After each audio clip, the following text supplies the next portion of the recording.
Good morning. I'd like to welcome the members of the media and the public to our press conference. I'm Patrick Windhorst, State Representative for the 118th District, which includes all or parts of the southernmost 11 counties of Illinois. I'm joined today by State Representative Grant Worley, Senator John Curran, and Senator Dan McConkey. We are the Republican legislative members of the Joint Commission on Ethics and Lobbying Reform. We are here today to call for the immediate resumption of meetings of the commission. The commission has not met since March 5th, right before the governor started issuing executive orders in response to the COVID-19 outbreak. Prior to the COVID outbreak, the commission was doing good work. 1 month and 1 day ago today, I, along with my colleagues joining me on this press conference, sent a letter to the co-chairs of the Joint Commission, Senator L.G. Sims and House Majority Leader Greg Harris. In the letter, we requested that the commission meet again. We signed and sent the letter on July 23rd. I was actually contacted by one of the co-chairs shortly after the letter was sent, was assured that we would be setting up meetings soon. It has now been 1 month and 1 day since we sent that letter, and I've had no further indication from either co-chair that a meeting will happen anytime soon.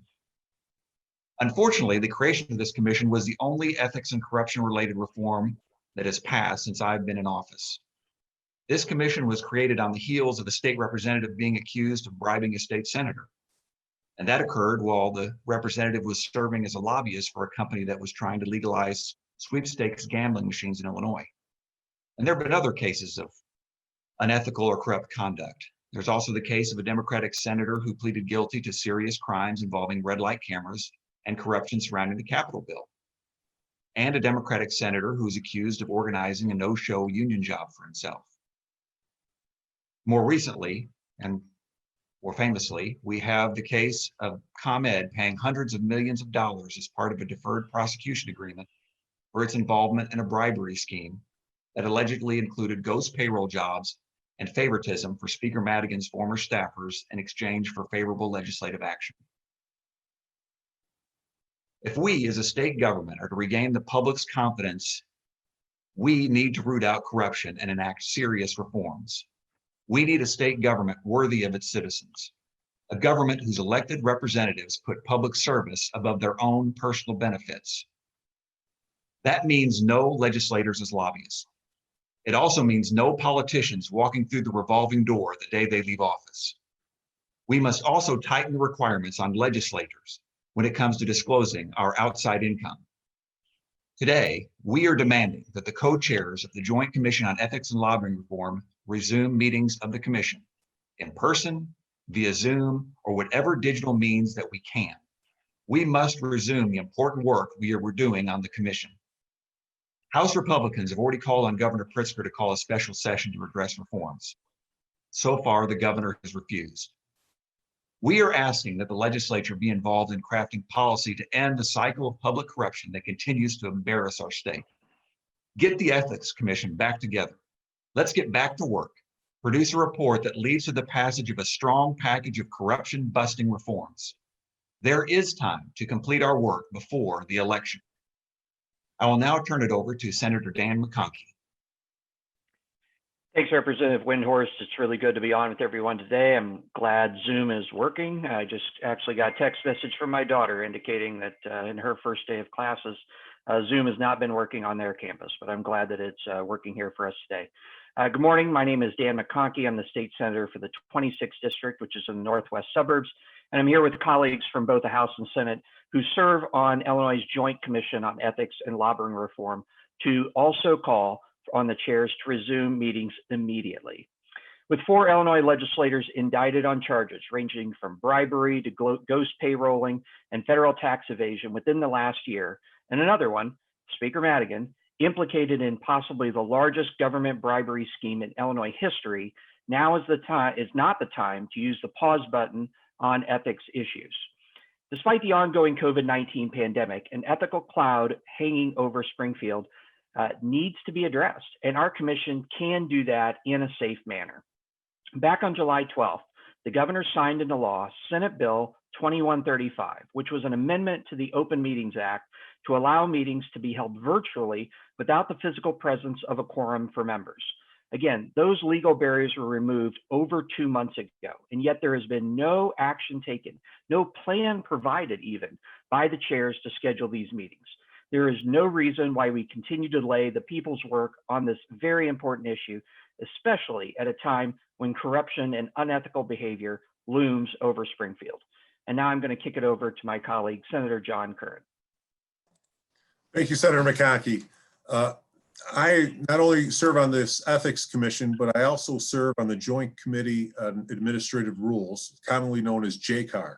JCAR has been meeting every month in person in Springfield, 12 members, a robust amount of staff, and various departments under the executive branch coming before JCAR on various administrative rules. JCAR has been meeting in person and safely throughout this pandemic.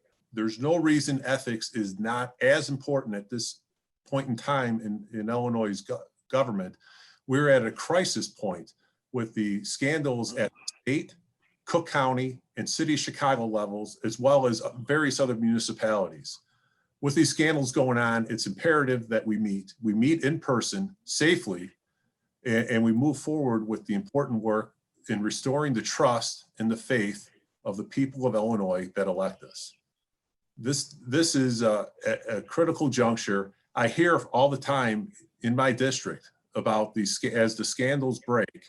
And quite frankly, it's not lost on people that the majority party in Springfield is refusing to move forward on ethics at this time when these scandals all involve members of that same party at these various levels of government, including members of the General Assembly.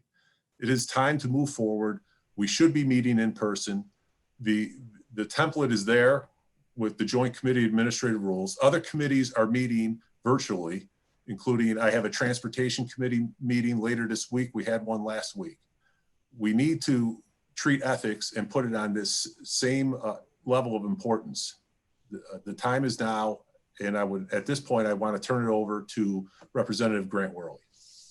Thank you, Senator. It's great to be with you all this morning. My name is Grant Worley. I'm Assistant Minority Leader, and I represent the 41st District, which covers parts of Naperville and Warrenville. To start off the 2020 General Assembly session, I was part of a press conference with Leader Durkin, and where we outlined our priorities for the year. And one of those priorities, one of our top priorities, is and remains ethics reform. We thought that this year, 2020, was finally going to be the year when ethics was going to be addressed legislatively. My colleagues have gone over the myriad of reasons why we desperately need ethics reform in Illinois, but we were optimistic that we were going to get this done this year. As a member of the Joint Commission on Ethics and Lobbying Reform, we were doing the work that we were supposed to be doing up until March 5th. We were getting testimony. We were hearing from legislative inspector generals, other people of interest that have interest in this topic, watchdog groups. The work was being done. Enter COVID. Now, we all understand the setback that COVID threw into a lot of things in our world. So that being said, however, we cannot simply let that be the excuse for this commission to fall apart like so many other commissions and task forces in Illinois do. It has now been over 5.5 months since we last met. It's over 170 days. There's no excuse, as outlined by my colleagues, why we cannot meet electronically or perhaps even in person to address this crisis in confidence that the state of Illinois has when it comes to ethics. I did receive a phone call after the letter was sent from Leader Harris wanting to know the best way to set up a meeting.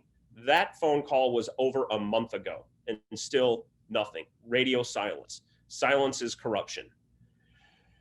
So there have been other statewide task forces, committees, boards that do continue to meet. They include, as the Senator referenced, JCAR. We have the Audit Commission, Illinois Works Review Panel, the Census Commission, the Attorney General's Police Licensing Working Group, the Restore Illinois Collaborative Commission, the Senate Transportation Committee, the State Board of Education, the Board of Higher Education, the Illinois Commerce Commission, the Gaming Board, the Workers' Compensation Committee, the RTA Board, the Tollway Board, and the Pollution Control Board all have been meeting. Well, our Committee on Ethics Reform has not. The silence coming from the Democratic leadership on this commission, Senator L.G. Sims and Leader Greg Harris, is unconscionable. It speaks volumes to where their priorities are. I view it as an endorsement of the status quo. They would rather kick the can down the road, as is so often the practice when it comes to true reforms in Illinois. They're going to simply try to play out the clock, get past the November elections, and not address this crisis in confidence that we have in the state of Illinois. It is time to put partisan politics aside, leaders. Harris and Sims, reconstitute this commission. Let's finish the work that we were tasked to do. The time is now. Your silence is corruption. It's an endorsement of the status quo, and that is unacceptable to the people of Illinois.